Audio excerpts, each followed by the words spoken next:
Bonjour à tous et bienvenue pour ce webinaire d'information nationale sur le projet Fisher. Donc c'est un plaisir aujourd'hui de pouvoir vous parler de ce projet qui a eu lieu de 2021 à 2024, donc qui s'est clôturé en octobre dernier. Donc ce projet a été piloté par France Énergie Marine et regroupe 17 partenaires différents de différentes origines, avec des partenaires académiques, industriels, des associations, donc une grande diversité qui nous a permis de vous présenter les résultats qu'on a aujourd'hui. Donc, alors, nous sommes en ligne, donc il y aura toujours des petits couacs, hein, on s'y attend. Donc, avant de commencer, juste pour information, donc, le webinaire durera en tout à peu près 1h30, avec des présentations qui dureront environ 70 minutes. 70 minutes, c'est ça. Et ensuite, on pourra prendre vos questions que vous pouvez poser directement dans le petit onglet Q&A que vous devez voir apparaître sur le bandeau en haut de la fenêtre du Teams. Donc voilà, et nous aurons environ 20 minutes pour répondre à vos différentes questions. On espère qu'on pourra adresser les questions de tout le monde.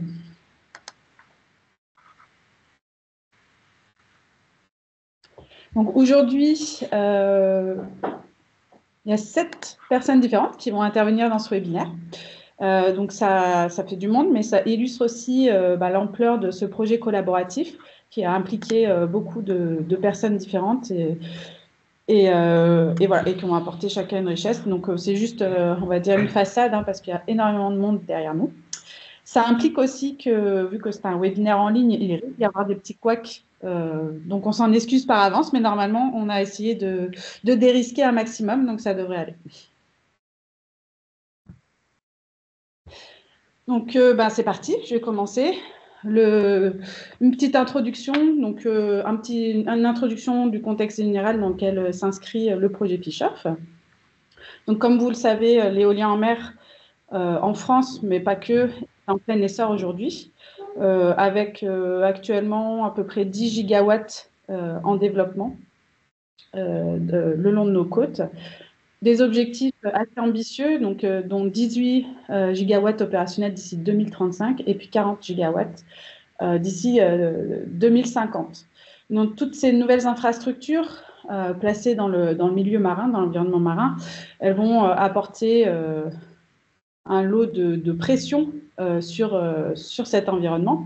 Donc ici, juste pour illustrer quelques pressions assez notables qui vont nous intéresser particulièrement aujourd'hui. Donc on a les émissions sonores qui peuvent être émises en cours de construction, mais aussi pendant l'exploitation, au travers de vibrations, l'émission de champs électromagnétiques, et puis la modification des habitats avec l'ajout d'une structure dans l'environnement qui va générer différentes réponses de cet environnement. Et enfin, un changement d'usage dans le cas où à minima sur les zones restreintes, où on va changer les activités, donc par exemple interdire la pêche ou changer le type de pêche autorisé. Ces pressions, elles vont générer différents types d'impacts, et notamment sur les poissons, et ce qui engendre plusieurs questions. Donc, des grandes questions qu'on peut se poser. Donc, ici, il y en a 5. Mais donc, comment est-ce que ces structures artificielles vont-elles impacter le comportement des espèces? Est-ce que les poissons vont quitter les zones des parcs éoliens? Ou est-ce qu'elles vont plutôt y rester, y être attirées, y résider? Quel va être le rôle de ces nouveaux habitats pour ces poissons? Et pas que, pour les organismes marins. Est-ce que ce sera source de nourriture qualité, un refuge ou peut-être un piège écologique? Comment est-ce que les émissions générées par l'installation de ces parcs, telles que le bruit, vont-elles impacter les communautés de poissons, etc. Donc, il y a beaucoup de questions qui remontent. Et donc, c'est dans ce cadre que le projet Fischoff est né. Donc, alors ici, juste pour vous illustrer des conséquences potentielles qu'on pourrait envisager pour les peuplements de poissons. Donc, par exemple, un effet d'attraction avec une agrégation de poissons autour des structures, une modification de l'utilisation de l'habitat, au sein de ces nouvelles zones, de ces nouveaux habitats, et une modification de la connectivité des poissons qui se déplacent sur les grandes distances. Cependant, notre capacité à vraiment évaluer ces effets, elle repose quand même sur nos connaissances de base sur l'écologie de différentes espèces. Et aujourd'hui, notamment pour les poissons, ces connaissances restent assez limitées. Et en particulier sur comment ces animaux utilisent les habitats, pourquoi, etc. Donc c'est dans ce cadre que le projet FISH-OFF est né. Donc un projet collaboratif qui avait pour objectif de développer des stratégies de suivi qui nous permettront, une fois mises en place de façon stratégique, d'identifier et évaluer les effets des parcs éoliens en mer et leur raccordement sur les peuplements de poissons, mais aussi sur les grands crustacés. De façon générale, on pourrait dire sur la faune mobile sous-marine. Donc, comme je l'ai dit, ce projet regroupe 17 partenaires et puis c'est terminé en 2024.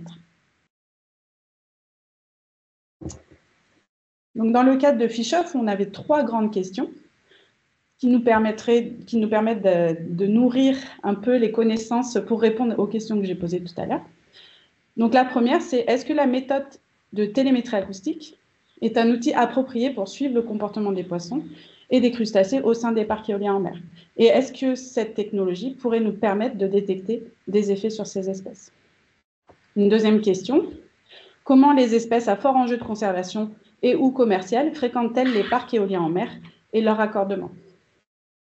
Et enfin, quel est le degré de connectivité entre les parcs éoliens et les autres habitats marins pour ces espèces au cours de différentes années, mais aussi d'une année à l'autre? Donc, pour répondre à ces questions, le projet s'est articulé en, on va dire, 4 grands lots opérationnels, ici décrits. Donc, ici, on a 3 lots sur lesquels on a appliqué la méthode de la télémétrie acoustique à différentes échelles spatiales, donc échelle fine, échelle locale, échelle régionale. Vous comprendrez au fur et à mesure de la présentation ce qu'on entend par là.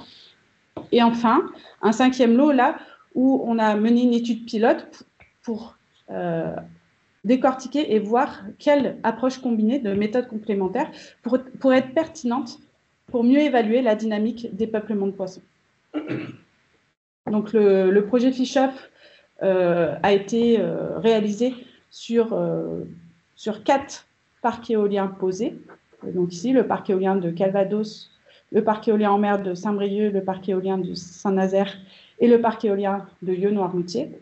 Mais aussi, on a pu effectuer des suivis sur des bouées en mer, placées en mer, donc telles que la bouée Apil, la bouée Bob, mais aussi la bouée OCG Data, et puis la bouée Mémoflo qui est aussi en Méditerranée. Et enfin, le projet FISH-OFF, il a bénéficié de réseaux de télémétrie acoustique régionaux tels que les réseaux FISH-Intel, ConnectMed et ResMed. On va vous expliquer un petit peu ce que c'est tout ça, mais c'est juste important de montrer que ce projet, en fait, il n'est pas autodépendant, c'est le résultat de grandes collaborations. Et enfin, on a marqué tout un tas d'espèces différentes. On a étudié tout un tas d'espèces différentes sur les différentes façades de la France. Donc, pour commencer, qu'est-ce que la télémétrie acoustique? Parce que je l'ai mentionné plusieurs fois et certains d'entre vous ne connaissent peut-être pas encore la technologie. Donc, le procédé est assez simple. Donc, ça consiste en 2 parties. Donc, la première, c'est un récepteur qui est un hydrophone qui écoute à une certaine fréquence bien définie, qui va être placé dans l'eau à des lieux stratégiques. Et ce qu'il écoute, ce sont des marques acoustiques qui sont placées sur ou à l'intérieur des animaux que l'on souhaite suivre. Ces marques acoustiques, elles émettent un signal unique pour chaque marque, donc pour chaque individu, tout à un intervalle régulier. Et ce, sur parfois plusieurs années, parfois des dizaines d'années. Donc, quand l'animal marqué arrive dans le champ de détection de notre hydrophone ou récepteur, qui est d'à peu près 500 mètres, l'hydrophone va enregistrer le signal acoustique, qui est unique pour cette marque acoustique, donc va enregistrer l'information. Donc, cette marque acoustique, A1 par exemple, a été détectée à 16h53 le 5 juin 2023. Et ensuite, nous, on récupère nos récepteurs pour collecter cette donnée et l'analyser sur nos écrans.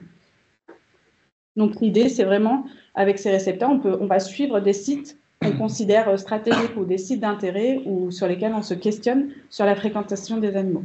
Mais on ne peut pas suivre les animaux au-delà de là où sont les récepteurs ou dans leur rayon de capacité de détection. À quoi ça ressemble? Donc ici, on a les systèmes qui sont déployés dans le cadre de Fish-Off, principalement sur les côtes Manche et Atlantique. Donc pas seulement Fish-Off, vous allez voir tout à l'heure aussi dans le cadre d'un autre projet appelé Fish-Intel. Ici. Donc on a notre récepteur qui est intégré dans une bouée, qui elle-même est accrochée à une boîte ici, où à l'intérieur il y a un boot qui est lové, et tout ce système est accroché à un lest pour être maintenu en place. Le principe, c'est qu'on n'ait pas besoin d'aller chercher ce système en plongée qui peut être dangereux, et surtout dans les parcs éoliens en construction, qui sont des chantiers très dangereux et même interdits. Donc l'idée ici, c'est, je vais voir si ma vidéo elle marche bien, c'est qu'on a un largueur acoustique intégré à notre récepteur. Et ce largueur fait que lorsqu'on vient au-dessus avec le bateau, avec un hydrophone, on va signaler à notre récepteur qu'on est là, et on va lui signaler « largue-toi ». Et là, ce récepteur qui est vissé dans la boîte que l'on voit ici et raccroché à un boot, va commencer à se dévisser avec une vis sans fin, et lorsque le récepteur qui a accroché la bouée va se détacher, va remonter à la surface, le boot va nous permettre de récupérer la bouée et de tirer et de ramener tout le système. Donc comme ça, on ne laisse rien dans l'eau. Ensuite, on remet tout ça, on récupère les données du récepteur, on remet tout en place et on peut tout remettre à l'eau si c'est l'objectif, pour maintenir le suivi. Ensuite, la deuxième partie de la télémétrie acoustique, comme j'ai expliqué, c'est qu'on fait un marquage des espèces. Donc il y a deux façons de marquer les animaux. Le premier, c'est le marquage externe. Donc ici, on peut voir où on a accroché, on va dire, comme un système de boucle d'oreille, une marque acoustique sur l'aile d'une raie. Et ici, on a accroché un tag, enfin une marque acoustique, sur le dos d'un homard. À savoir que tous ces marquages, ils sont effectués dans un cadre réglementaire, qu'on a obtenu des permis, des autorisations. On a décrit les protocoles qu'on souhaitait faire, qui ont été validés par un comité éthique. Et ces opérations, elles ne sont faites que par des gens qui sont formés et habilités. Donc ici, juste pour vous montrer aussi le départ d'une raie qui vient d'être marquée, qui retourne à ses activités. L'autre façon de marquer, c'est le marquage interne. Donc là, c'est par une opération chirurgicale où on insère le tag, la marque acoustique, dans la cavité abdominale. Donc là, la rétention est bien meilleure pour la marque, mais aussi potentiellement moins d'effet sur les animaux, en tout cas d'avoir une marque externe avec lesquelles ils peuvent s'accrocher. Et encore une fois, ce sont des opérations qui sont faites sous autorisation. À savoir, nous essayons un maximum d'accrocher des marques externes aussi pour signaler que cet animal est marqué et donner les informations nécessaires s'il est repêché. Donc, où travaille-t-on? Moi, je l'ai déjà mentionné dans la slide précédente.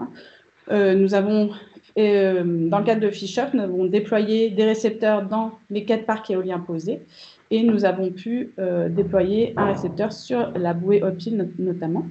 Et enfin, grâce au partenariat de Fish-Off, il y a eu des récepteurs qui ont pu être déployés sur les bouées MemoFlow et Bob, ainsi que Blue Oracle. Les différentes espèces suivies dans le cadre de ce projet. Donc, dans le cadre de Fish-Off, la question, on a souhaité s'intéresser à des espèces pas forcément d'intérêt halieutique en priorité, parce qu'en fait, on avait le projet Fish-Intel avec notre partenaire Ifremer, qui va d'ailleurs vous parler tout à l'heure, qui effectuait déjà des suivis sur plusieurs espèces halieutiques. Et nous, ça nous a permis de nous centrer sur des espèces avec des enjeux de conservation, mais aussi des espèces qui pouvaient présenter différents types de mobilité. Donc des espèces qu'on considère plutôt résidentes, plutôt qui ont tendance à bouger, mais qu'on sait reviennent sur certains sites, ou des espèces migratrices qui peuvent parcourir de nombreux kilomètres. Et en plus de ça, on était intéressé par les effets sur les espèces électrosensibles, parce que c'est une question de société qui revient souvent. Donc, on s'est focalisé principalement, en tout cas en Manche Atlantique, sur des espèces de raies et requins, ainsi que le homard européen. Et enfin, en Méditerranée, la stratégie était un peu différente, parce qu'en Méditerranée, les parcs éoliens seront des parcs éoliens flottants, où on s'attend à ce que des espèces pélagiques s'agrègent autour de ces structures. Donc là, on a ciblé plutôt toute espèce pélagique susceptible d'utiliser ce type d'habitat. Donc c'est ce que l'on entend par espèce pélagique ici. Et maintenant, pour rentrer un petit peu dans le dur de ce projet. Donc, comme j'ai dit, on a 3 lots qui sont focalisés sur la télémétrie acoustique. Et enfin, un dernier lot qui apporte plutôt une approche combinée de différentes méthodes complémentaires. Et donc là, on va vous présenter les résultats principaux de chacun de ces lots au travers de différentes présentations. Et tout ça en commençant par Pierre Labourgade, qui va nous parler de détection des mouvements à fine échelle des poissons autour d'un câble de raccordement. Donc bonjour à tous, donc Pierre Labourgade. Donc moi j'ai pu réaliser ma thèse au sein du projet FISH-OFF, et donc je vais vous parler de l'approche à fine échelle qu'on a pu mettre en place dans le cadre de ce projet. Donc cette étude, donc elle s'est basée sur la télémétrie acoustique passive mais multilatérale, donc pour évaluer les effets des pressions localisées sur le comportement notamment des espèces. Donc on s'est focalisé sur le parc éolien en mer de Saint-Brieuc pour cette étude, en ciblant 2 espèces d'élasmobranches, donc électrosensibles, qui peuvent détecter des champs électromagnétiques, donc la petite roussette et la raie brunette. Donc pour revenir un petit peu sur le contexte global, donc l'implantation des parcs éoliens en mer, ça peut engendrer, comme l'expliquait Lydie, différentes pressions qui peuvent avoir lieu à différentes échelles spatiales. Donc là, nous, dans cette étude, on s'est focalisé sur les pressions localisées, comme par exemple les émissions de champs électromagnétiques, ce qui questionne la communauté scientifique, notamment pour les élasmobranches, qui sont des espèces qui peuvent capter ces champs électromagnétiques, qui les utilisent notamment lors de la recherche de nourriture. Et d'autant plus qu'il y a plusieurs études en mésocosme qui ont été réalisées, où des individus ont été soumis à des champs électromagnétiques d'origine anthropique, et ils ont pu observer une modification du comportement, comme chez la petite roussette, donc Scliniorhinus canicula, où on a eu une diminution des mouvements de nage des individus, en comparaison avec Raja clavata, donc la raie bouclée, où cette fois-ci on a eu une augmentation des mouvements de nage. Donc une réponse comportementale qui peut varier d'une espèce à une autre, et d'autant plus qu'actuellement il n'y a aucune étude in situ qui a été réalisée, donc notamment dans le cadre du développement des parcs éoliens en mer, donc d'où l'intérêt d'approfondir les connaissances sur ce domaine-là. Donc, pour évaluer l'effet de ces pressions localisées sur le comportement des individus, donc, il est important en fait, de connaître la position précise des individus dans le temps et dans l'espace, ce qui va permettre par la suite d'analyser les mouvements de chaque individu et enfin d'étudier les réponses comportementales face à cette pression localisée. Donc pour ça, c'est possible via la télémétrie acoustique passive à fine échelle, donc ce qui va nécessiter un réseau de récepteurs relativement dense, c'est-à-dire des récepteurs suffisamment proches pour avoir un chevauchement des rayons de détection. Et suite à ça, on va pouvoir appliquer des modèles de positionnement à fine échelle, donc qui vont nous permettre d'estimer la position de l'individu dans le temps et dans l'espace. Après, le souci, c'est qu'en télémétrie acoustique passive, on a des récepteurs qui sont indépendants et qui vont avoir une horloge interne à quartz et qui va engendrer une dérive temporelle de chacun des récepteurs. Donc pour ça, avant de procéder à l'application de modèles de positionnement à fine échelle, on va procéder à la synchronisation du réseau de récepteurs en utilisant des marques de synchronisation. Donc c'est une marque qu'on va placer sur un récepteur de référence qui va émettre un signal à un pas de temps régulier de façon très précise, donc par exemple toutes les 600,00 secondes. Et en utilisant les signaux de cette marque acoustique, on va pouvoir synchroniser l'ensemble des horloges internes du réseau de récepteurs. Ensuite, on va pouvoir appliquer des modèles de positionnement à fine échelle pour estimer la position des individus dans le temps et dans l'espace. Donc actuellement, il y a deux grands types de modèles, mais dans cette présentation, on va se concentrer sur un type de modèle, donc le modèle basé sur les Time of Arrival, donc les TOA, qui va estimer la position des individus, notamment en estimant l'heure d'émission du signal, en estimant ensuite le temps de transit entre la marque et les récepteurs, et grâce à des algorithmes, on va pouvoir estimer la position des individus dans le temps et dans l'espace. Après, la problématique, c'est que les parcs éoliens en mer, généralement, ils se situent sur des milieux avec une bathymétrie importante, avoisinant les 30 à 40 mètres de profondeur, donc ce qui va complexifier l'application de ces modèles de positionnement à fine échelle, car on va avoir des modèles de positionnement en 3 dimensions. Et pour ça, en fait, on va utiliser des marques acoustiques équipées de capteurs de pression, donc qui vont indiquer la profondeur de l'individu lorsque le signal sera émis. Donc l'objectif de cette étude, donc pour évaluer les effets des pressions localisées sur les individus, donc l'objectif, ça va être l'application d'un modèle de positionnement à fine échelle in situ autour des câbles de raccordement, ce qui va nous permettre d'étudier le comportement des individus autour des câbles et ainsi évaluer la pertinence de la méthode pour voir si elle est appropriée pour évaluer les effets de ces pressions localisées sur le comportement des individus. Donc pour ça, on s'est basé, comme je le disais tout à l'heure, sur le parc éolien en mer de Saint-Brieuc, donc sur une zone périphérique autour des câbles de raccordement, où en tout il y a 14 récepteurs qui ont été déployés, donc au sein d'une zone à fine échelle. Donc ce sont des récepteurs qui ont été espacés d'environ 150 mètres les uns des autres pour justement appliquer des modèles de positionnement à fine échelle. Pour le marquage, on a ciblé 2 espèces. Donc la petite roussette, Sclinorhinus canicula, avec 20 individus marqués, 10 mâles et 10 femelles, et la raie brunette, Raja undulata, avec 9 mâles de marqués et 11 femelles. Donc ces individus, ils ont été capturés autour de la zone à fine échelle, mais ils ont été relâchés au sein de cette zone. Et ils ont été équipés d'une marque avec un capteur de pression qui va émettre un signal toutes les 30 à 90 secondes de façon aléatoire. Donc, lorsque l'on regarde la présence des individus dans le temps sur la zone, donc sur le graphique, sur l'axe des ordonnées, vous avez les différents individus qui ont été marqués, et sur l'axe des abscisses, vous avez le temps, avec en rouge les petites roussettes et en bleu les raies brunettes. Donc, on remarque qu'on a vraiment 2 individus avec une présence importante sur la zone.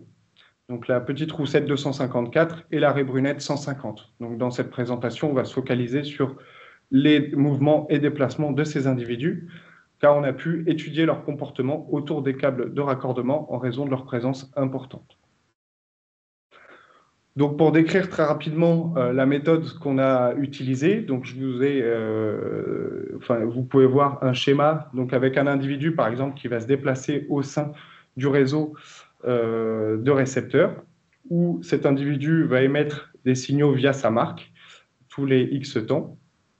Donc ensuite, on a estimé la position de l'individu en estimant la position des signaux avec l'application de modèles de mouvement et l'interpolation des positions pour retracer les mouvements de cet individu dans le temps et dans l'espace. Ensuite, on a régularisé la trajectoire en utilisant des modèles de marche aléatoire, donc des Continuous Time Random Walk Model, donc pour avoir un pas de temps régulier, une position avec un pas de temps régulier de l'individu, ce qui est nécessaire pour l'application du 3e type de modèle qu'on a pu mettre en place. Qui va arriver.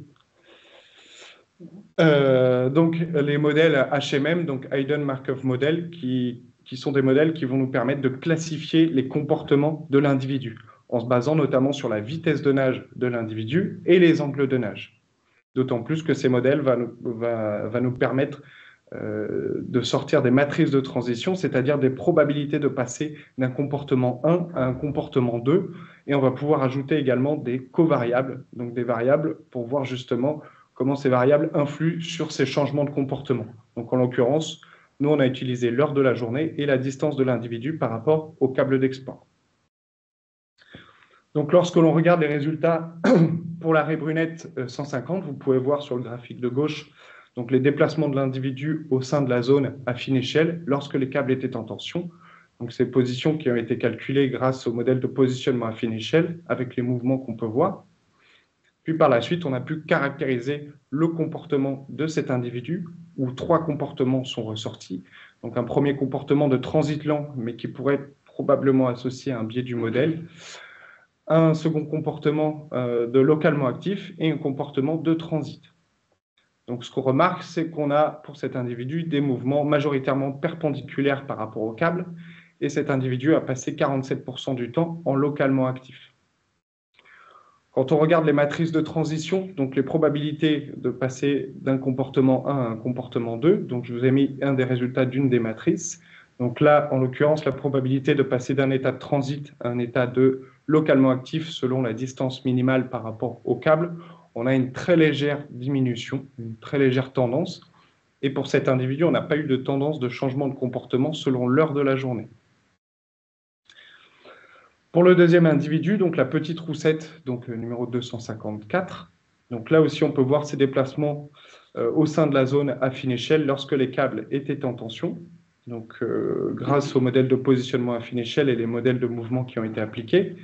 Et ensuite, on a également caractérisé le comportement où cette fois-ci on a 2 comportements qui sont ressortis, un comportement de localement actif et un comportement de transit. Cet individu a passé environ à 74% de son temps en localement actif.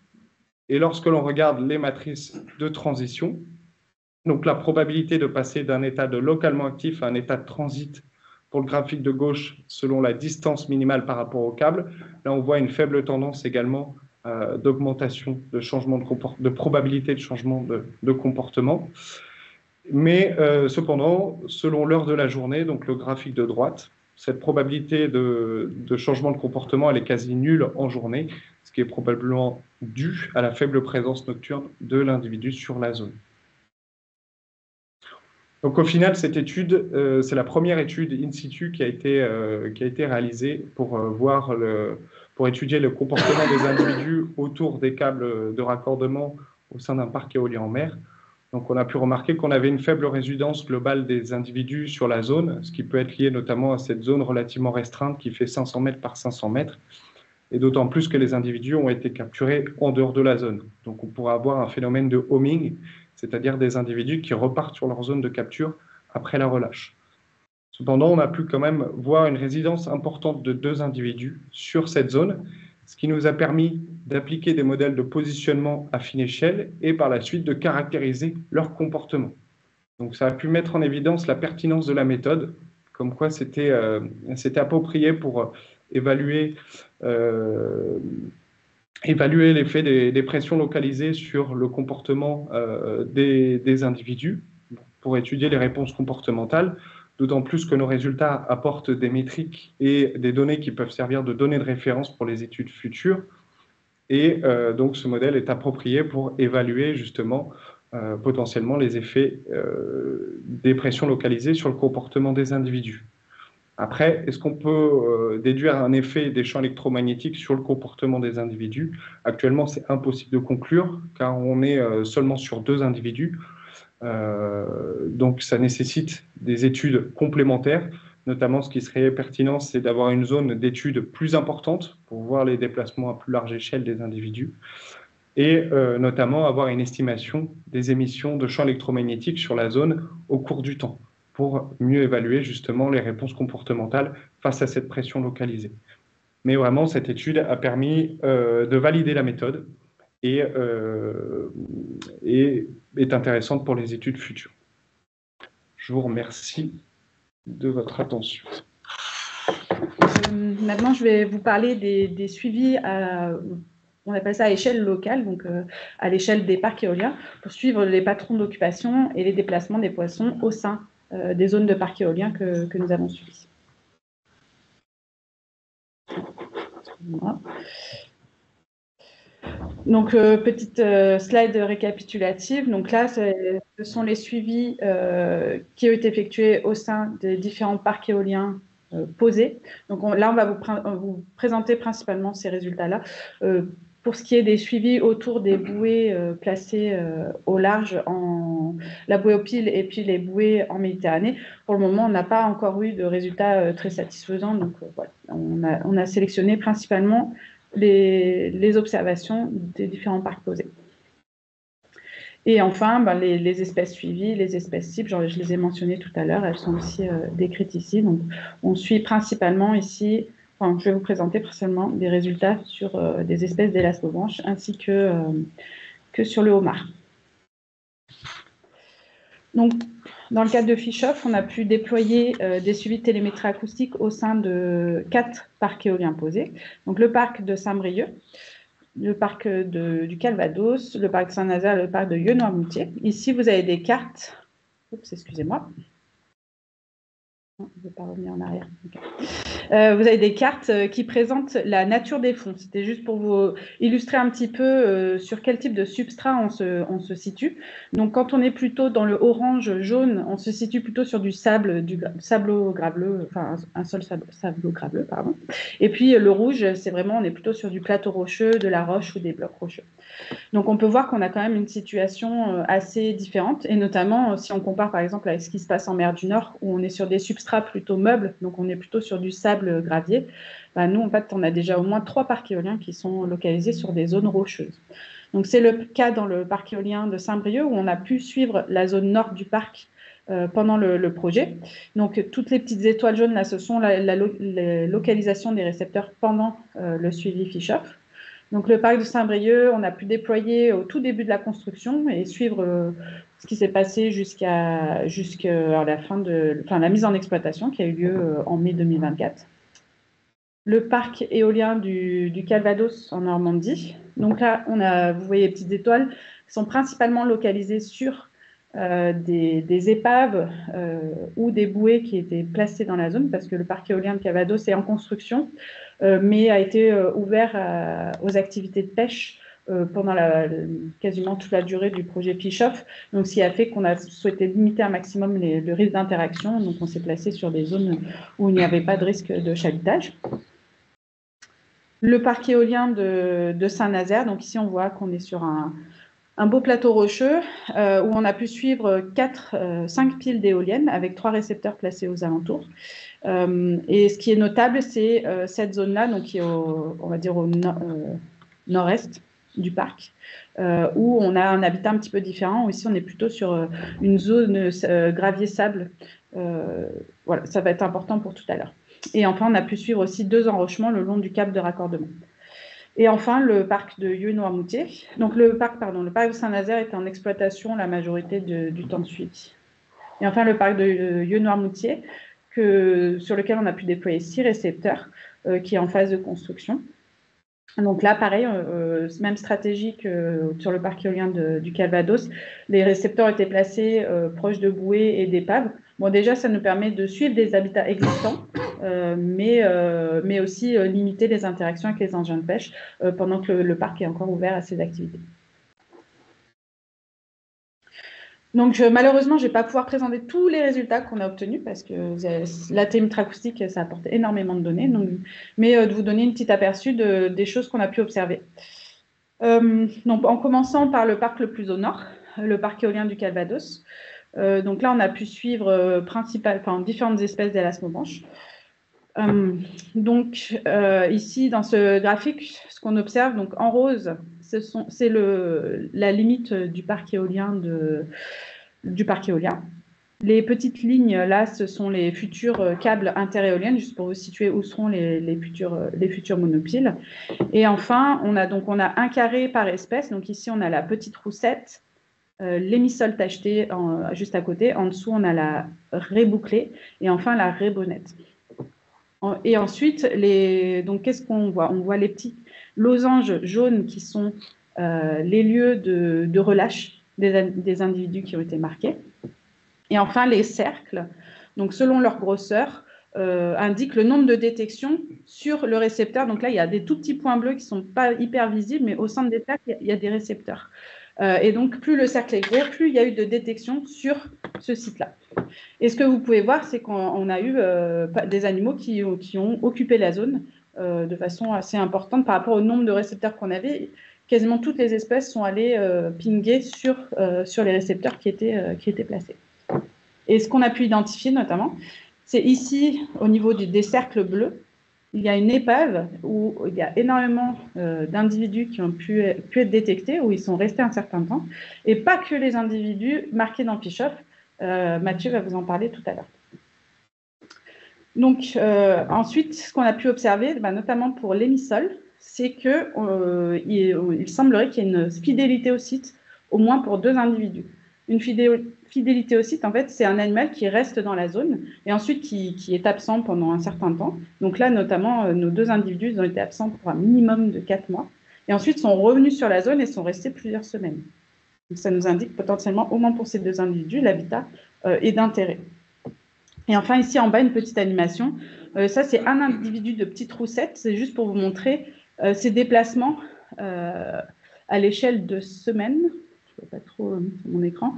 Donc, avec les triangles qui montrent la détection de l'animal. Plus le triangle est gros, plus l'animal a été détecté cette semaine-là sur ce site. Et puis des traits qui montrent les mouvements de l'animal dans la zone. On vous montre cette petite roussette parce qu'elle est restée en fait pendant presque 9 mois sur la zone à se balader entre ces différents points qui sont en fait 3 épaves dans la zone. Donc ça, en fait, là, c'est les données qu'on a eues, c'est vraiment d'identifier des habitats existants qui sont potentiellement d'importance pour les espèces et qui vont être intéressants de suivre pendant les activités de construction pour voir s'il y a une modification de l'utilisation.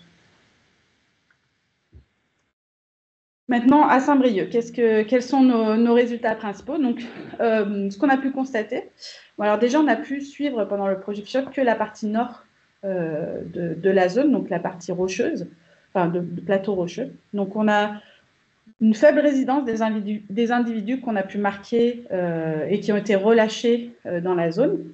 Mais ce qu'on peut observer là avec nos graphiques, donc c'est pareil ici. En rose, c'est la zone du parc éolien. Les petits points bleus, c'est les récepteurs. Les petits points roses, ce sont la localisation des turbines.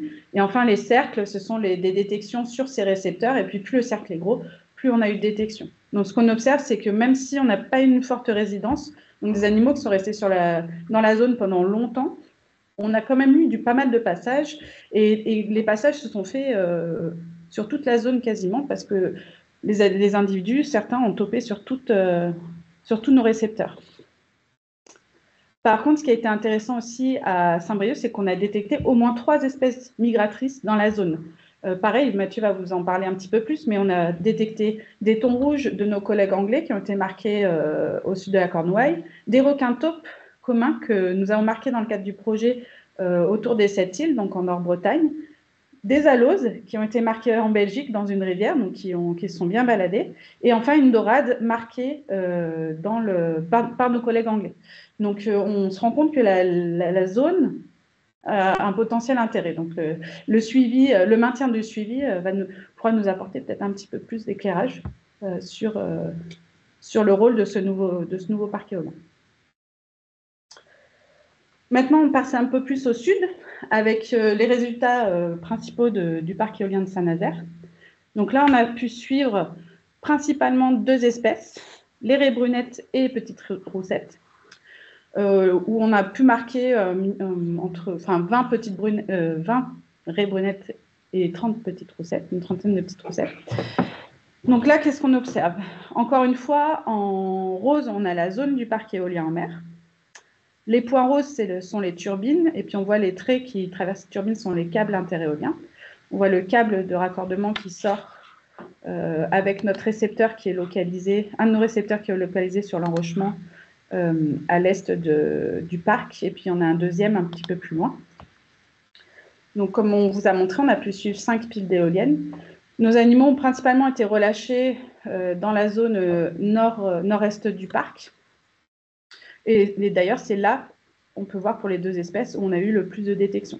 Mais par contre, ce qu'on peut observer, c'est que les animaux, et la plupart, sont quand même bien promenés dans le parc et ont été détectés sur plusieurs récepteurs. C'est ce qui est illustré ici dans la petite animation, donc, où en rouge, on a les raies brunettes et en bleu, les petites roussettes, pour vous montrer les différents mouvements observés par mois.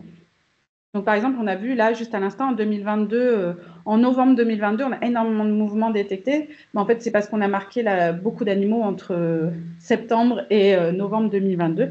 Mais néanmoins, ce qu'on voit, c'est que les animaux, en fait, ne partent pas. Ils fréquentent le parc éolien en mer. Il y a une forte occupation autour de cette zone au nord-est du parc. Donc, comme je vous le disais, cette zone, elle est d'importance parce que elle a un habitat qui est un petit peu différent, c'est qu'on est plutôt sur du sable gravier, qui est, on le sait, un habitat préférentiel pour ces types d'espèces. Il s'avère aussi que plusieurs des monopiles qui sont installés sur ce substrat, elles bénéficient de protection anti-affouillement. Donc, on peut se poser la question, est-ce que les animaux sont attirés, bénéficient de ces nouvelles structures dans cet environnement? On ne peut pas encore répondre aujourd'hui avec les données qu'on a, mais c'est des questions, justement, qu'on va pouvoir approfondir par la suite, avec les résultats qu'on a obtenus. Et voilà. Et bon, pour les deux espèces, on a observé une diminution de présence en hiver qui est assez cohérent avec les connaissances qu'on a sur elles. Pour rentrer un petit peu plus dans l'analyse de résultats, donc on va vous épargner trop de détails, même si c'est très intéressant. Donc Pierre a mené une publication scientifique qui a été publiée dans le journal Marine Environmental Research et a analysé les données de la petite roussette dans le parc éolien de Saint-Nazaire, donc celle que je vous ai montrée avant.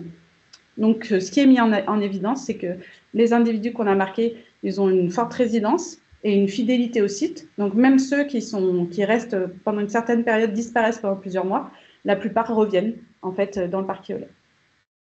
Donc, on a une présence saisonnière, comme évoqué, avec une moins de présence en hiver.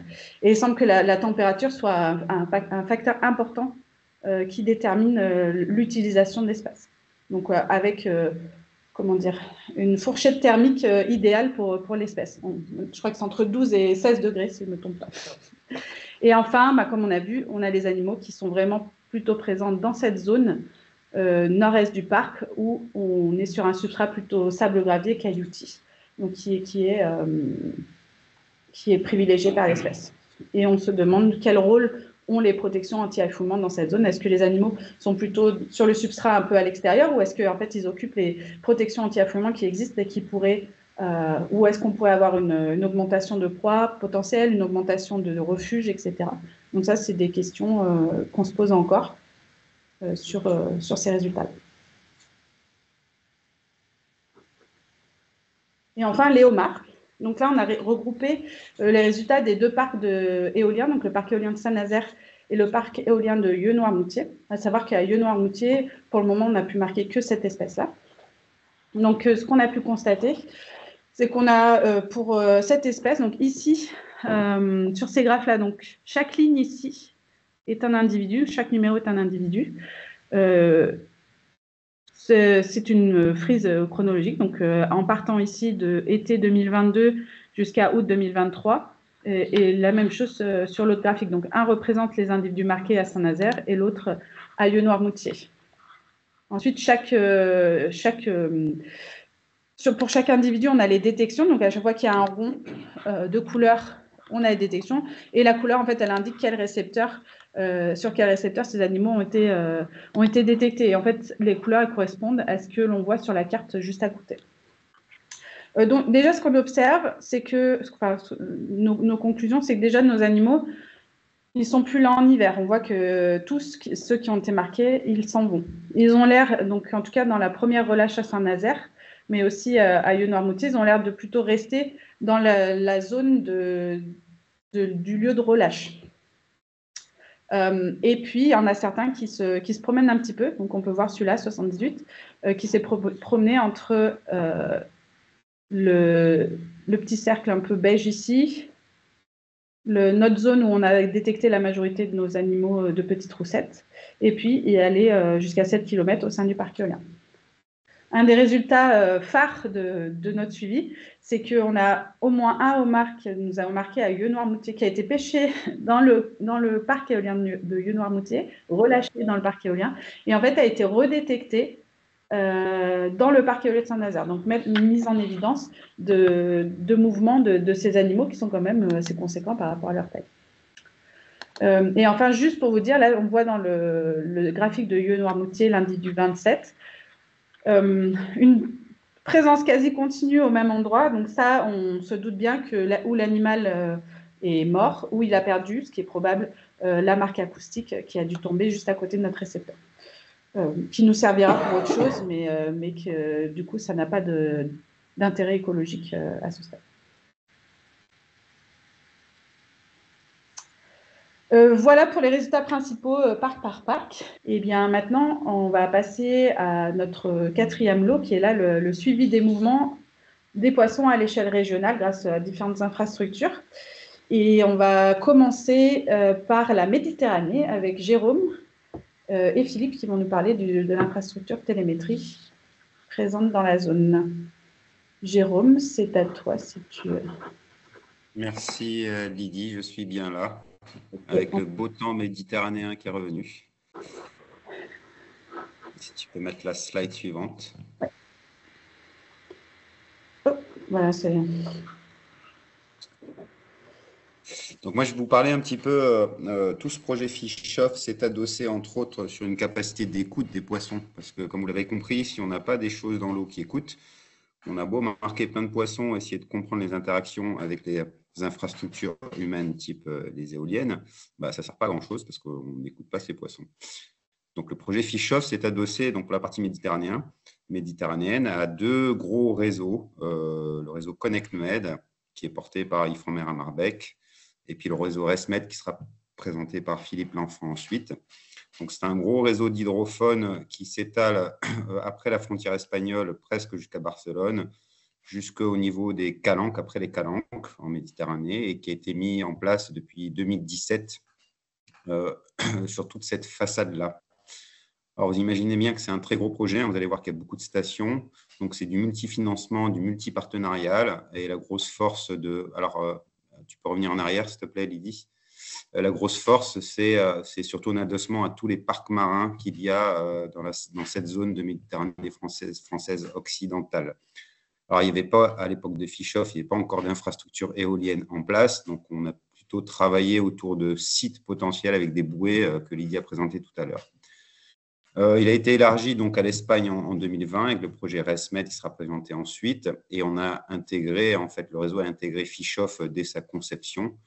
Le gros objectif de ConnectMed, c'est comprendre la dynamique spatio-temporelle des espèces de poissons marins, qu'ils soient côtiers ou hauturiers, et les niveaux de connectivité de relation aux différents types d'habitats, notamment les habitats en tropique, donc type éolienne offshore. Donc, suivante, s'il te plaît. Donc, ce réseau, en association avec le réseau ResMed, c'est plus de 230 stations d'écoute actuellement actives et qui montent en puissance. Donc, vous voyez les petits points bleus, c'est tous les endroits où il y a un récepteur qui écoute donc des poissons qui sont marqués, quels qu'ils soient. Ce réseau, en fait, il a une capacité d'écoute de différents types de marques, de différents types de constructeurs. C'est ça qui est assez intéressant aussi. Dans le cadre de ConnectMed Pure, on a déjà marqué plus de 800 poissons de 11 espèces différentes, essentiellement autour du golfe du Lion élargi, donc en gros jusqu'à la frontière espagnole et puis la zone marseillaise, dont des raies, des merlus, des requins, des peaux bleues, des thons rouges, des loups, spécifiquement dédiés dans le cadre du projet Fish-Off. Et on a pu engranger comme ça plus de 14 millions de détections exploitables sur toutes ces espèces. De ces espèces au niveau de cette zone-là. Suivante, s'il te plaît. Donc, voilà un petit peu d'exemples qu'on a. Alors là, c'est un marquage d'une dorade. Le petit point rouge animé que vous voyez, c'est une dorade qu'on a marquée dans les tantôt et qui est partie et qu'on voit en fait ensuite, pendant la période hivernale, se stabiliser dans la zone des calanques. Et ensuite, à la fin de la période hivernale, on voit ce poisson qui revient en fait tout doucement vers son site d'alimentation d'origine, qui est donc les tantaux, quoi. Donc, ce type de projet, par exemple, il a montré dans le cas de la dorade, ce que vous voyez à droite, c'est tous les déplacements des 450 dorades qu'on a marqués au niveau du golfe du Lion pendant la période de migration de reproduction. Donc, on voit vraiment une sorte de mélange des populations autour de cette zone-là. Clic suivant, s'il te plaît. Et en fait, globalement, type de résultat pour la dorade, c'est qu'on a marqué des dorades sur tous les habitats d'alimentation, essentiellement lagunaires ou côtiers. Et on a vu en fait ce mouvement de ces dorades très saisonnier au niveau de novembre, quasiment toutes partir au niveau d'un site unique de reproduction très important au niveau de la zone marseillaise, des Calanques et de la Côte Bleue, sauf pour une petite partie de dorades qui se situe plus proche de la frontière espagnole et qui, elles, préfèrent, pour X raisons, partir sur un site de reproduction encore à être identifié au niveau de l'Espagne. Donc, on voit bien en fait que cette zone-là, où seront implantées les éoliennes offshore dans un navire très proche, elle est le centre d'une dynamique spatiale de poissons, qui soit côtier ou hauturier, extrêmement importante. D'où cette force qu'on a mis en place d'essayer d'étendre ce réseau de plus en plus avec une augmentation du nombre de poissons marqués, toute espèce, pour vraiment comprendre cette dynamique spatiale qu'on peut observer au niveau des poissons pour la Méditerranée occidentale. Suivante, s'il te plaît. Et donc, le temps que la slide arrive, vous allez voir ce projet évolue doucement, avec de nouveaux projets qui viennent s'adosser, donc bien sûr Fischoff Plus, mais aussi un autre projet, par exemple, qui s'appelle Cabecou, qui nous permet en fait de renforcer notre capacité d'écoute dans cette zone des Marseillaises qui semble être extrêmement importante, non pas seulement pour la dorade, mais aussi d'autres espèces. On a un thon rouge marqué dans Fischoff, par exemple, qui a été dans le golfe du Lion, qui a été vu au niveau des Calanques. Et donc, on a une capacité d'augmenter le nombre de stations d'écoute dans cette zone-là. On a un projet similaire avec le parc marin du golfe du Lion, d'accroître le nombre de points d'écoute, cette fois plus au large, pour essayer de mieux comprendre la dynamique spatio-temporelle du loup, qui est une espèce extrêmement importante en Méditerranée. Et bien sûr, vous allez voir ensuite les évolutions du projet RESMED et de Fischoff Plus, qui vont permettre de continuer cette force de frappe d'écoute au niveau de cette zone-là. Le gros point fort de tout ça, vous imaginez bien, c'est le partage des données, la capacité d'aller écouter, d'aller moissonner des données qui sont collectées par d'autres projets. Donc là, on a fait un gros travail tous ensemble de mise en place d'une approche standardisée via une base de données européenne. Et en fait, aujourd'hui, tout ça est extrêmement simple. Tout le monde rentre ses données, qui soient ou pas partie du projet Fischoff ou Fischoff Plus ou ConnectMed. Mais on a une capacité en fait d'aller voir en fait quels sont nos poissons qui ont été écoutés ailleurs, de récupérer ces données-là et de pouvoir travailler au sein de nos propres projets. Donc, il y a un partage et une standardisation des données qui est extrêmement importante, qui a été mise en place et qui est extrêmement efficace. Voilà pour la partie ConnectMed. Bonjour à toutes et à tous. Donc, la suite de ce qui se passe en Méditerranée, donc c'est le réseau RESMED qui a été donc installé en 2020, donc assez synchrone avec celui d'Ifremer. Et la particularité, c'est que dans notre cas, on est à cheval sur la partie française et la partie espagnole, puisque c'est un projet Interreg POCTEFA transfrontalier. Et donc l'intérêt dans le cadre de ce projet, c'était d'analyser les temps de résidence sur les habitats essentiels de plusieurs espèces de poissons. Alors, habitats essentiels identifiés ou non, à identifier, et entre autres les zones de reproduction. Et puis évaluer la connectivité entre ces aires marines protégées de part et d'autre de la frontière. Et l'idée derrière, c'est l'harmonisation de la gestion, puisque vu les résultats, vous allez voir qu'on est principalement sur des stocks partagés. Et ensuite, d'évaluer aussi la contribution des zones anthropisées. Donc, c'est là où Fischoff intervient avec l'aspect éolien, mais on a aussi l'intérêt de regarder les zones portuaires. Et donc, il était évident déjà qu'on travaille avec ConnectMed. C'était évident et ça a montré des résultats super intéressants puisque des poissons sont passés des deux côtés. Et le but du jeu, c'était aussi de mettre à disposition toutes ces données pour Fischoff, même si, comme l'a dit Jérôme, il n'y a pas encore d'éoliennes en mer, mais il y a des dispositifs qui ont déjà été installés. Alors, les partenaires académiques, c'est l'Université de Barcelone et l'Université de Perpignan. Et comme Jérôme, on s'appuie sur, étant donné que le thème central quand même du projet, c'était les aires marines protégées, c'était évident qu'on ait les gestionnaires en partenaires associés. Mais on a aussi tous les autres acteurs. On a essayé d'être le plus large possible, hein, pêcheurs à la ligne, pêcheurs professionnels, les responsables de port, les entreprises qui interviennent comme Écocéan sur la restauration.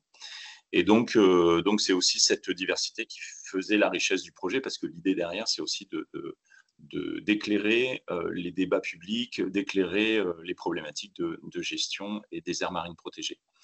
Alors, nous, on se situe dans le rectangle blanc, donc vraiment dans la partie sud du réseau que Jérôme a présenté. On est sur à peu près 25 espèces qui ont été identifiées. Alors, on a moins d'individus par espèce parce que l'idée, c'était de couvrir des espèces qui avaient des traits d'histoire de vie assez différents, des espèces plutôt sédentaires, d'autres qui étaient plutôt mobiles, et qui utilisaient des habitats assez différents, et surtout qu'on puisse trouver de part et d'autre de la frontière.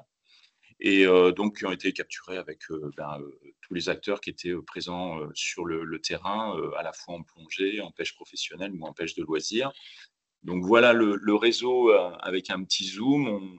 On voit que les aires marines protégées, que ce soit la réserve de Banyuls, le cap de Créous ou les îles Médès, on est sur un réseau qui est assez dense. Et après, en dehors de ces zones-là, malheureusement, on n'a pas pu densifier comme on voulait, parce que c'est quand même un effort qui est très important, c'est très chronophage.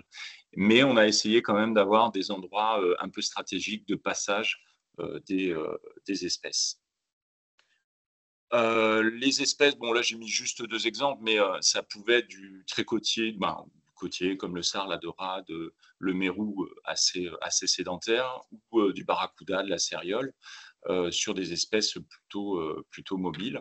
Et donc voilà, je vous présente juste 3 petits exemples de résultats. Le premier, c'est sur le barracuda, qui fait l'objet d'un travail de thèse actuellement qui devrait être soutenu à la fin de l'année, où on montre que là, on est plutôt sur le graphique de gauche, sur la partie espagnole, avec des déplacements qui vont entre les îles Médès et le cap de Créous, et donc qui sont déjà des déplacements qui sont importants, mais encore plus importants sur la droite, un autre individu qui, lui, a été marqué sur le cap de Créous et qui s'amuse à se balader entre la réserve de Banyuls et la réserve des Médès. Donc là, on est vraiment sur des espèces et des individus qui vont utiliser les territoires de part et d'autre de la frontière.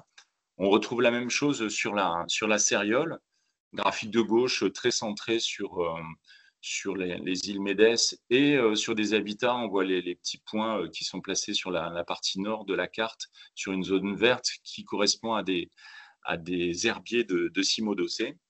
Et sur la partie droite, là, on voit une utilisation vraiment complète du réseau qui a été mis en place. Et les hypothèses de travail, là, sont assez centrées sur pourquoi aller dans les aires marines protégées. On voit que les céréoles, ça, c'est des observations qui ont été faites in situ et pas en télémétrie, elles suivent un peu leur garde-manger. Et puis, voilà, s'il y a des espèces à capturer, elles vont être sur ces zones-là. Et donc, d'où l'intérêt potentiellement de passer dans ces AMP. Et donc là, de suite, on extrapole aux éoliennes et on se dit que certainement sur des top prédateurs comme ça, les effets de concentration de petits pélagiques vont avoir forcément des conséquences sur les comportements de ces top prédateurs. Et un dernier petit point, c'est les 2 bouées qui ont été installées, la bouée Bob par Écocéan et la bouée OCG Data par Ocergy.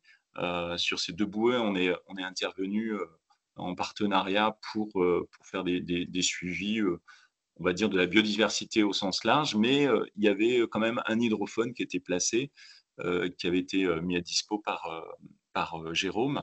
Et donc, à un moment donné, en période de reproduction, des loups que Jérôme avait marqués sur l'étang de Salsecat ont bipé sur Bob. Donc, Bob, qui est quand même situé à 15 km des côtes, au CG Data, qui est à peu près le double. Donc, on voit que ces distances-là sont quand même assez facilement parcourues par des espèces qui peuvent être côtières. Donc, il y a un intérêt. Cette année, normalement, les 3 éoliennes pilotes vont être installées. Donc, on va suivre avec attention les futurs individus ou les individus qui sont actuellement marqués. Et l'évolution qui est prévue sur ResMed, donc c'est ResMed Plus, donc c'est la suite, toujours un projet POCTEFA qui fait suite. Et là, l'idée, c'est d'étendre le réseau. Alors sur les zones sableuses, côtes sableuses isolées, donc là, c'est avec un risque de perte de matériel du chalutage, mais là, on va s'appuyer sur, sur peut-être les bouées présentes et bien sûr sur les éoliennes qui seront installées. On va aussi aller voir côté canyon, parce qu'il y a certainement des interactions fortes avec ces zones qui sont très riches d'un point de vue mammifère, etc. Les zones portuaires, elles vont être un peu plus comment dire, suivies et avec des installations spécifiques, les épaves, les herbiers, et puis on va descendre derrière, ResMed va alimenter l'ETN qui pourrait être interrogé par FishOff Plus, puisque tout ça c'est mis à disposition pour l'ensemble de la communauté. Voilà très rapidement ce que j'avais à dire. Bonjour à tous. Donc, je suis Mathieu Volez, chercheur à l'UMR des Codes et basé à l'Ifremer à Plouzané. Et je vais vous parler du réseau Manche Atlantique Fish and Tail, sur lequel le projet FishOff s'est appuyé.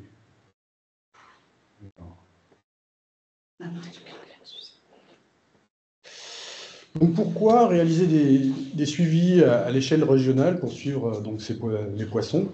L'idée, c'est augmenter augmenter le nombre de sites de transition en bon état écologique en Manche, identifier les habitats les plus importants pour plusieurs espèces de poissons, et en particulier des espèces commerciales, et évaluer les effets des habitats anthropisés sur ces espèces, et fournir des données novatrices qui permettent de faciliter la gestion écosystémique. Et donc l'ensemble de ces objectifs ont constitué le programme Fish and Tail, un programme Interreg entre la France et l'Angleterre, et également des collègues en Belgique.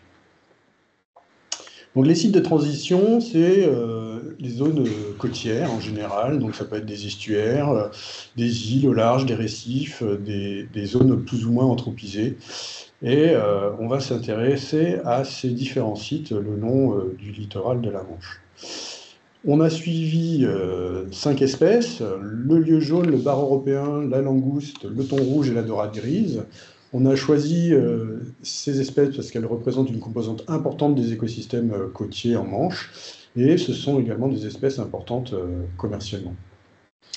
Donc on a initié nos suivis sur différents sites pilotes, 3 le long de la côte sud du Royaume-Uni, 3 sur le long des côtes françaises, et un 7e au niveau de la Belgique. Donc je vous présente là le réseau des récepteurs acoustiques qui ont été déployés lors de ce programme. Donc ce sont les points en bleu foncé, c'est le réseau Fish and Tail.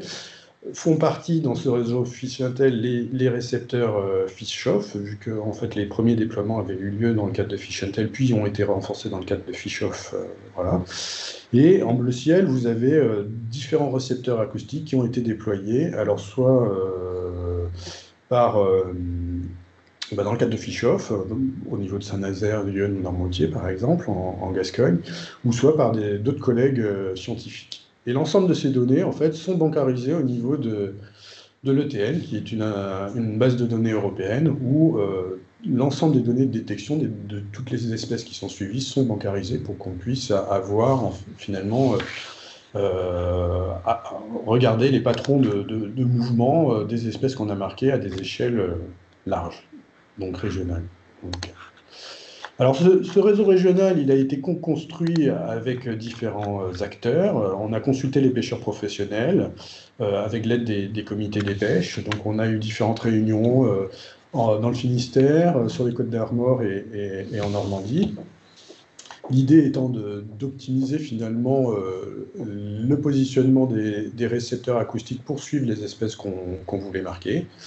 Donc on a défini avec eux ces positions potentielles de récepteurs, et puis on a discuté des opérations de marquage et de leur support pour réaliser à la fois les marquages et la maintenance d'un tel réseau. Alors un marquage de poissons, Lydie vous en a parlé, ça commence d'abord par la capture des poissons à l'aide de pêcheurs professionnels. On les réceptionne dans des bacs où ils vont récupérer la phase de capture, puis on va les anesthésier. On va faire une opération chirurgicale pour implanter des marques, et puis on va les réveiller.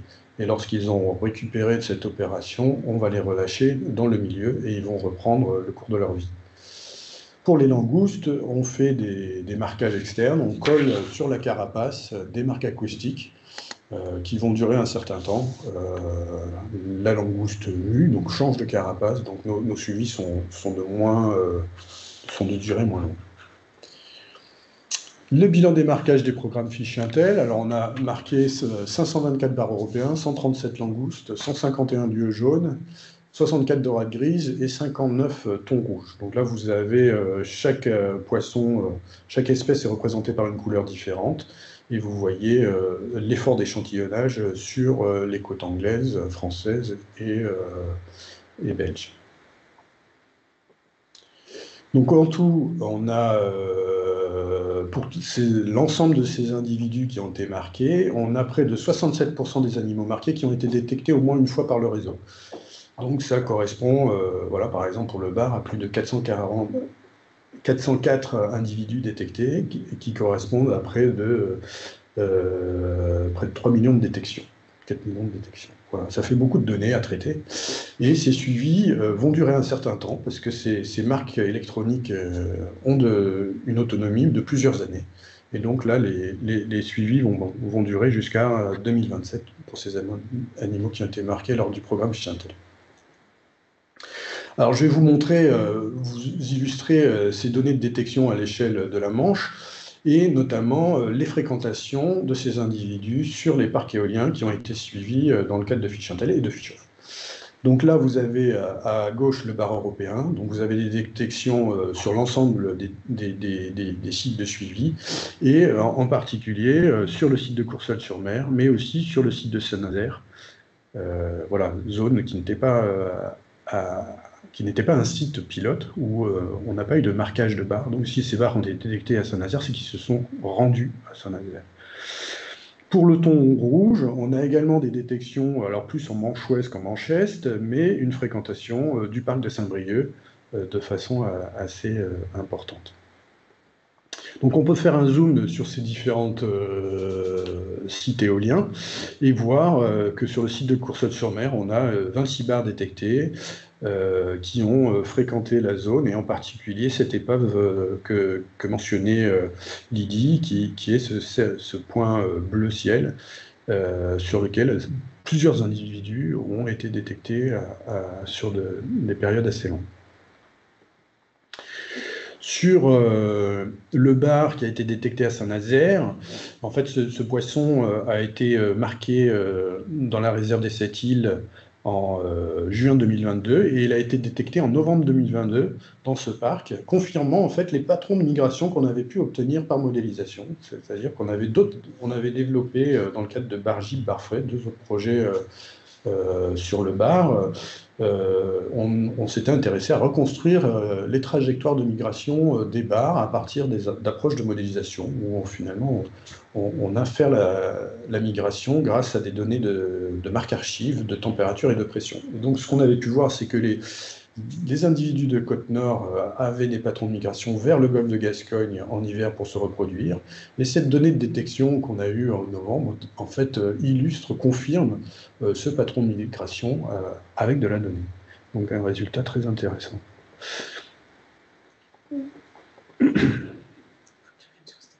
Voilà.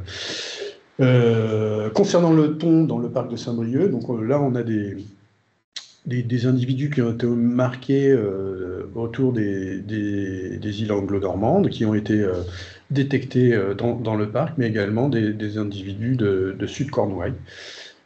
Voilà, donc c'est des détections qui ont lieu sur l'ensemble des récepteurs qui ont été posés dans le parc. Ça correspond à 9 individus marqués, et ces détections ont lieu en général aux alentours du mois de juillet à octobre.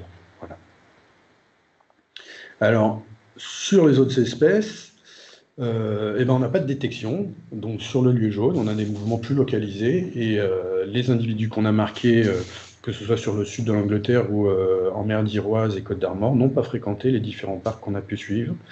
La langouste également et la dorade grise aussi, qui était marquée uniquement sur la côte sud de l'Angleterre.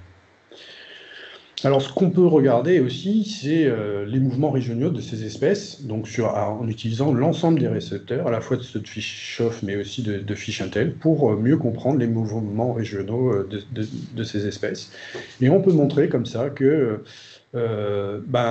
les espèces ont ont des mobilité qui est variable. Alors, la langouste qui se déplace, qui se disperse de l'ordre du kilomètre, entre 500 et 1 kilomètre, des dorades grises qui font des mouvements un peu plus grands, ainsi que le lieu jaune, et puis des individus qui effectuent des migrations à longue distance, comme le bar et le thon. Donc on a pu montrer des individus du sud de la mer du Nord, aller jusqu'aux côtes anglaises, et puis cet individu qui a quitté la Bretagne Nord et qui a été détecté jusque dans le parc de Saint-Nazaire. Donc ça, c'est des mouvements saisonniers liés à la reproduction, et on retrouve aussi ces mouvements saisonniers de large distance pour le thon, avec des détections soit en manche ouest, mais aussi vers le sud, dans la péninsule ibérique, jusqu'au détroit de Gibraltar. Donc là, on a des migrations à longue distance. Donc voilà, pour conclure, c'est un réseau opérationnel de télémétrie acoustique qui est applicable à plein d'espèces, et on l'a vu grâce à Fischoff, on a renforcé les marquages ont été renforcés sur des espèces élasmobranches. Ça nous apporte des connaissances sur l'écologie spatiale des poissons, ce qui fournit un nouveau type de données qui peut être utile pour la gestion écosystémique et qui peut aussi contribuer à l'aménagement de l'espace marin. Voilà, donc ces réseaux nécessitent des suivis sur de nombreuses années. Donc pour cela, il faut aller chercher de nouveaux financements. Et donc dans le cadre, par exemple, de Fischoff Plus ou de projets européens comme Nortrac, DTO-Trac ou des projets de l'Observatoire de l'éolien en mer comme EMOI. Voilà, donc l'idée, c'est d'acquérir de nouvelles connaissances utiles pour protéger ces habitats et exploiter durablement les ressources halieutiques. Voilà, je vous remercie. Et voilà tous les partenaires du programme Fish-Intel. Donc, je suis Benoît Figaret, je suis responsable du pôle pêche et usage chez un énergéticien, donc EDF Renouvelable. Je prends la main sur l'écran. Mon écran. Ok, parfait. Donc, en introduction, je vous ai remis une carte qui montre l'ensemble des projets de parcs éoliens en France. Alors, différents stades d'avancement. Donc, vous avez un petit code couleur pour les distinguer. On a les projets en vert qui sont les projets en exploitation, en orange qui sont les projets en phase de construction, en bleu les projets en phase de développement. Ensuite, la mise en concurrence, donc c'est les projets qui sont en phase d'appel d'offres. C'est des appels d'offres qui sont lancés par l'État. Et puis en rose, les prospectives à horizon 10 ans pour les projets à venir. Côté EDF renouvelable, j'ai repris le même code couleur avec nos différents projets en France. Donc on a plusieurs parcs éoliens qui sont à différentes phases d'avancement. On a tout au nord le projet de Dunkerque qui est en phase de développement, en fin de la phase de développement. On est sur les demandes d'autorisation administrative pour construire notre parc. Le parc éolien de Fécamp en Normandie, qui est un projet qui est en phase d'exploitation depuis 1 an. Le parc éolien du Calvados, au large de Courcelles-sur-Mer, en baie de Seine, qui est un projet qui est en phase de construction. Le projet Manche-Normandie, qui est un projet au large de Barfleur. Alors, très au large, c'est des projets qui sont en zone économique exclusive, donc au-delà des 12 villes nautiques, qui sont des projets qui sont au début de leur phase de développement. Le parc éolien de Saint-Nazaire, qui est un projet en phase d'exploitation, qui est au large du Croisic. Et puis sur la façade méditerranéenne, on a 2 projets. Méditerranée Grand Large, c'est un projet qu'on vient de remporter, qui est au tout début de sa phase de développement, au large de Fos. Et puis, on a un projet démonstrateur d'éoliennes flottantes, qui est le projet Provence Grand Large, également au large de Fos, mais plus près des côtes tout de même que le projet Méditerranée Grand Large, qui est un démonstrateur de 3 machines qui est en phase d'exploitation depuis quelques mois. Donc, voilà pour une brève introduction. Juste pour préciser, côté EDF renouvelable, on répond aux appels d'offres, on développe, on construit et on exploite les projets. On est vraiment sur l'ensemble des phases. Quelques notions de calendrier également. Une phase d'appel d'offres, ça dure entre 1 année et 2 ans pour définir une réponse. Le développement d'un projet, c'est entre 6 et 10 ans. La construction, donc l'installation, le chantier en mer, c'est entre 2 et 3 ans. Et les projets sont exploités pour une période d'environ 25 ans. Enfin, l'intérêt pour nous de ce projet Fish-Off, alors le premier point, c'est une amélioration générale des connaissances sur les populations de poissons, les populations halieutiques. Évidemment, si on connaît mieux leur comportement, on arrive de fait à mieux comprendre quelles sont les interactions de nos projets auprès de ces populations halieutiques. Dans le cadre de nos autorisations, on doit une étude d'impact environnemental et donc on doit maîtriser les différents effets, les différents impacts de nos projets sur l'environnement marin, donc sur l'ensemble des compartiments dont les poissons. Et évidemment, mieux on connaît le comportement des poissons, mieux on arrive à appréhender ces effets, ces impacts. Et il faut être assez humble dans nos connaissances sur le milieu marin. Donc, il y a de nombreuses connaissances, mais il y a aussi de nombreuses incertitudes. Donc, plus on améliore les connaissances, évidemment, mieux on maîtrise nos impacts sur l'environnement. Donc ça, c'est l'intérêt premier. Le second, c'est un petit peu dans la même idée, c'est de développer des nouveaux outils. On a aujourd'hui des outils variés. On peut travailler avec des pêcheurs professionnels, faire des pêches scientifiques. On peut instrumenter avec différents outils. Il y a la DLN environnementale également qui commence à émerger. Les outils acoustiques, on ne les avait pas encore testés dans ce cadre-là. Donc l'idée, c'est de tester ces nouveaux outils. Et comme vous l'avez vu, ils sont utilisés plus largement dans différents projets. Donc c'est aussi cette connectivité avec tous ces projets qui est intéressant. Donc, tester les outils pour nous dans nos sites pour répondre à des problématiques un peu plus spécifiques sur les effets de nos projets, c'est également quelque chose qui nous intéresse beaucoup. Et enfin, le troisième et dernier point, je vais être assez concis dans mon intervention, mais ce point-là, il est assez capital, c'est la synergie qu'il peut y avoir entre les différents acteurs. Je les ai représentés et classés un peu ici par catégorie. Donc, on a plusieurs énergéticiens dont on fait partie, on a des scientifiques, on a des pêcheurs professionnels et on a des associations. Et réunir tous ces acteurs-là qu'on voit par ailleurs dans le cadre de nos projets sur d'autres thématiques, pour parler de ce projet Fish-Off, c'est particulièrement intéressant pour nous. On parle évidemment sur le fond, sur nos problématiques. On parle également des aspects pratiques, parce que dans ces projets-là, il y a la théorie, mais ensuite il y a la pratique.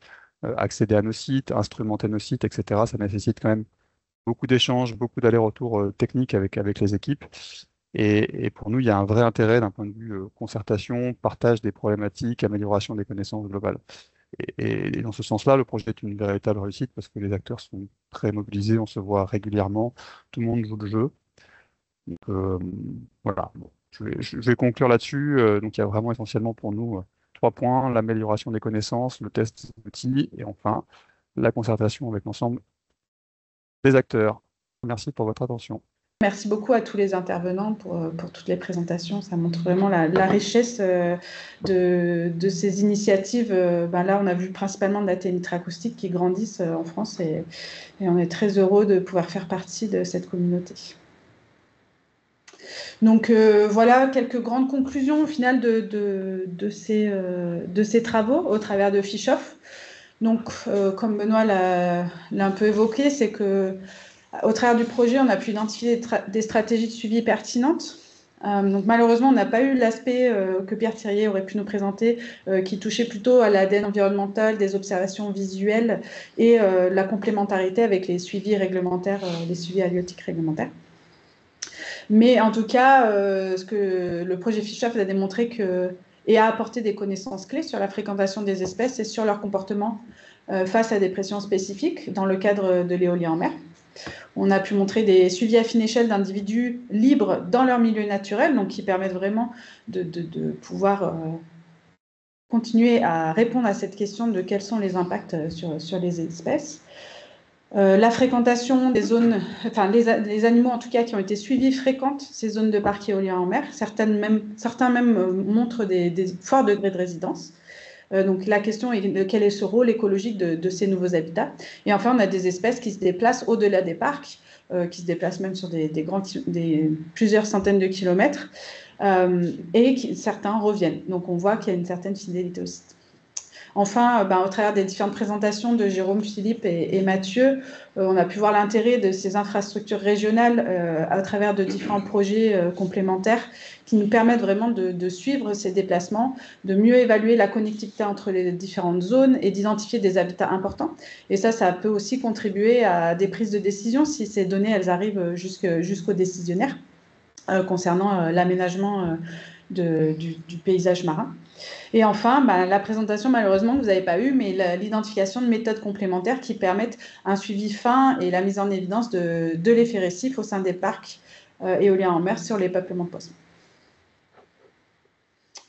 Donc l'après Fischoff, vous avez eu quelques noms qui sont arrivés. Donc là, c'était juste essayer de mettre un peu de contexte.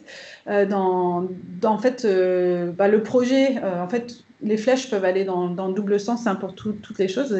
On s'inscrit vraiment dans un tissu collaboratif à l'échelle nationale, mais aussi à l'échelle européenne, au travers de l'European Tracking Network. Et le projet Fischoff, en fait, continue au travers du projet Fischoff Plus. Avec des suivis, je vais en parler rapidement après, mais il y a aussi 2 grands projets européens, les projets NordTrack et DTO-Track, qui auront leur propre webinaire. En Méditerranée, on a les projets ConnectMed et Cabecou, ainsi que ResMed Plus qui continuent, comme l'ont mentionné Jérôme et Philippe.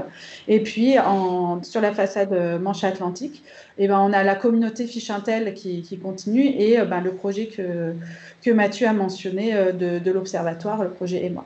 Et enfin, un projet en cours, piloté par France Énergie Marine, qui s'appelle Drakkar Mermaid, où ici, on touche plus à l'approche combinée de différentes méthodes complémentaires, donc qui touche plus au lot 5 qui a été développé dans Fischoff. Et tout ça en collaboration, bien sûr, avec la plupart des partenaires qui étaient présents dans ce projet. Et juste une petite aperçu, donc oui, depuis, on a fini Fischoff et on a commencé Fischoff Plus le lendemain. Et là, Fischoff Plus, en fait, on se recentre, le projet est centré sur la télémétrie acoustique. Une méthode qu'on va utiliser pour là vraiment regarder des interactions entre les parcs éoliens en mer et certaines espèces de poissons, où là on va vraiment s'intéresser à des pressions spécifiques, à utiliser cette méthode pour arriver à répondre à certaines questions. Un partenariat encore très large, encore plus large que Fischoff. Donc là, on passe à 20 partenaires et on a eu le plaisir d'avoir des nouveaux partenaires qui se sont joints à nous grâce à la démonstration Fischoff et notamment plusieurs comités de pêche, donc qui renforcent vraiment qui renforce le panel et la diversité de partenariats. À savoir que dans Fischoff, je ne l'ai pas mentionné, mais on a vraiment collaboré et travaillé main dans la main avec plusieurs comités des pêches qui nous ont vraiment aidés pour tout ce qui est le déploiement des récepteurs et l'identification des espèces d'intérêt ou des espèces présentes dans la zone. Et rapidement, donc Fischoff, comme je disais, on va être plutôt sur l'utilisation de la télémétrie acoustique pour adresser des questions sur des effets spécifiques, donc et aussi toute une partie d'un engagement des parties prenantes, des transférabilités, où on va essayer de continuer avec les actions de communication, mais vraiment essayer d'avoir un transfert de savoir, donc des connaissances qu'on peut avoir à l'issue de Fischoff Plus, mais aussi intégrer et valoriser au mieux les connaissances qu'on nous apporte aussi, qui nous permettent de réaliser ces projets. Voilà, et puis un volet donc, sur les différents effets, avec un focus sur le comportement des espèces à proximité de sous-systèmes qui émettent des champs électromagnétiques dans la continuité du travail que Pierre a présenté. Et puis avec un volet là où on prend un peu de recul, modélisation, donc pilotée par l'IFREMER, où là, on va utiliser des données télémétrie acoustique, utiliser des données existantes qui ont été collectées par l'IFREMER sur le bar, qui utilisent des données de marque archive, donc où ils ont pu reconstruire les trajectoires de ces animaux, donc comme Mathieu l'a montré, et de générer des simulations sur où est-ce que les animaux pourraient être quand ils ne sont pas détectés sur le réseau de télémétrie acoustique. Et aussi contribuer à identifier les zones fonctionnelles de différentes espèces. Et enfin, de l'eau qui s'intéresse là à vraiment intégrer nos travaux à l'échelle européenne. Voilà, donc c'est fini. Enfin, pour Fish-Up, on pourrait encore parler, je pense, 2 heures pour vous donner encore plus d'informations là-dessus. Il y a pas mal de matériel qui existe et qui est disponible en ligne, donc n'hésitez pas à aller sur la page du projet Fish-Up qui est sur le site de France Énergie Marine. Et il y aura d'autres supports qui vont être fournis, donc notamment une 3e newsletter concernant le projet, et puis quelques fiches clés synthétiques du travail qui est issu de ce projet. Voilà. Et bien sûr, on remercie tout le partenariat du projet, mais aussi toutes les personnes qui ont été impliquées dans ce projet pour les opérations en mer. Les comités de pêche qui nous ont soutenus pour la mise en place de ce projet, et puis tout le monde. Et pour votre information, les activités qu'on exerce, notamment dans le cadre de suivi environnemental à France Énergie Marine, elles sont aussi transmises au travers de groupes de travail internationaux, tels que le VREN et la base de données TETIS. Donc ça, c'est des groupes internationaux qui s'intéressent aux impacts environnementaux de l'éolien de façon générale. Donc si ça vous intéresse, je vous invite à taper ça dans votre moteur de recherche, vous devriez trouver quelques informations. Et on arrive enfin à la session questions-réponses qu'on va pouvoir regarder.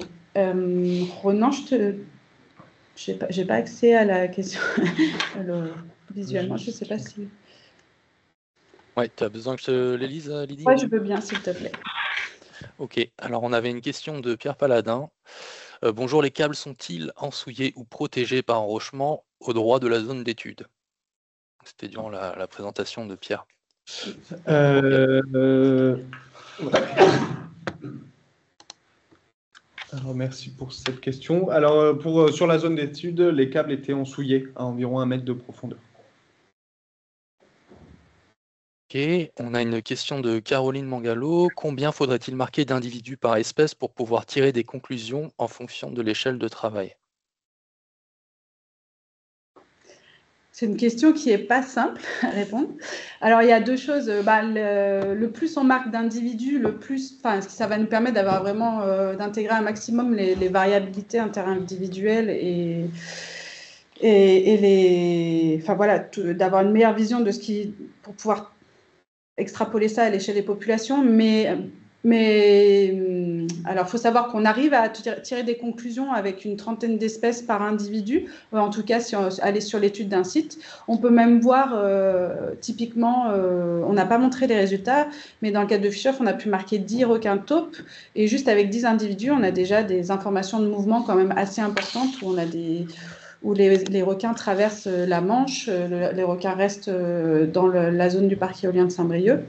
Voilà. Et après, il y a le côté éthique, c'est combien d'animaux quel est le nombre d'animaux qui est éthiquement aussi viable et qui permet aussi de répondre à nos questions scientifiques, qui est recommandé ou sur lequel on s'arrête. Donc ça, c'est des décisions qu'on prend en fonction en effet des questions et de l'échelle à laquelle on veut travailler. J'espère que ça répond aux questions.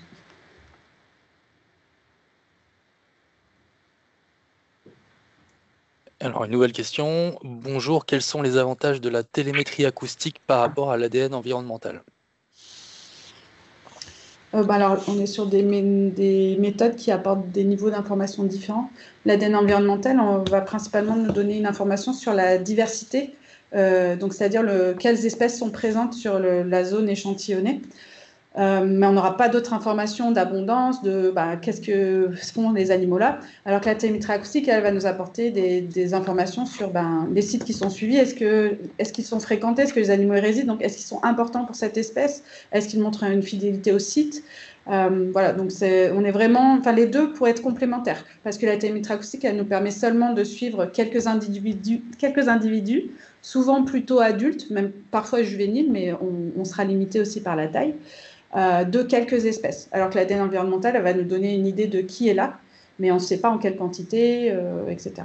Ouais. Donc ce sont 2 approches qui apportent des informations intéressantes et qui sont complémentaires.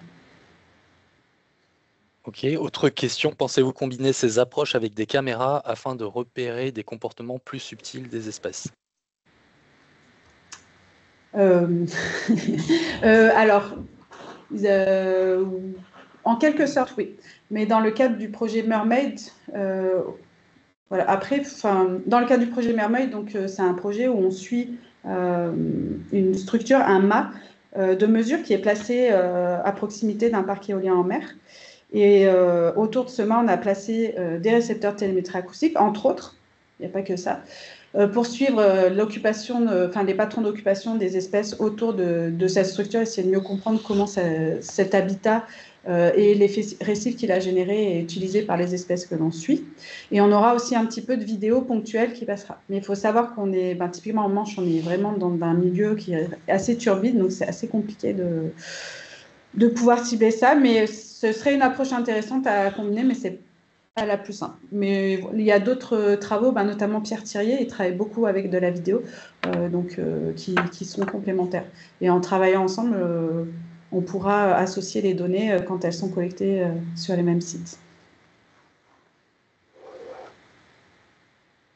Alors, nouvelle question, est-il prévu d'avoir un suivi sur des sites potentiels afin de comparer les comportements avant l'installation, pendant l'installation, puis pendant la phase commerciale?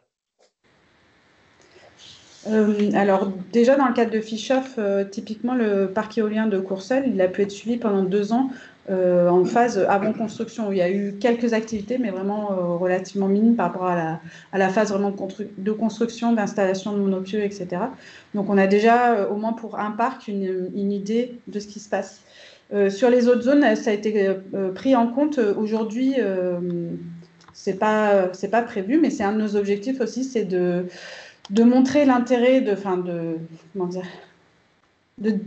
disséminer l'intérêt de ce type de suivi pour les mettre en place, oui, dès que la zone est identifiée. Pourquoi est-ce qu'on ne mettrait pas un suivi télémétrie acoustique en place avant la décision et avant l'installation de ces parcs éoliens pour avoir des données initiales. C'est justement un des intérêts dans Fischoff Plus. On a un lot, le lot 2 justement, où on va essayer d'aller parler à plus de parties prenantes et notamment les preneurs de décision à ce niveau-là sur les suivis notamment avant construction. Non. S'il n'y a pas d'autres questions qui arrivent dans la minute, on est un petit peu en retard, mais j'espère que ce webinaire vous a plu. Voilà, beaucoup de choses. Il y en aura d'autres, notamment sur Fischoff Plus. D'autres webinaires seront aussi organisés pour des projets associés, typiquement NordTrack et DTO-Track, qui sont plutôt en anglais. Et nous proposerons aussi, pour ceux que ça pourrait intéresser, un webinaire Fischoff de restitution qui sera, lui, en anglais, qui est destiné à parler de cette recherche à l'échelle internationale. Voilà. Donc, s'il n'y a plus de questions, on vous remercie et puis à bientôt.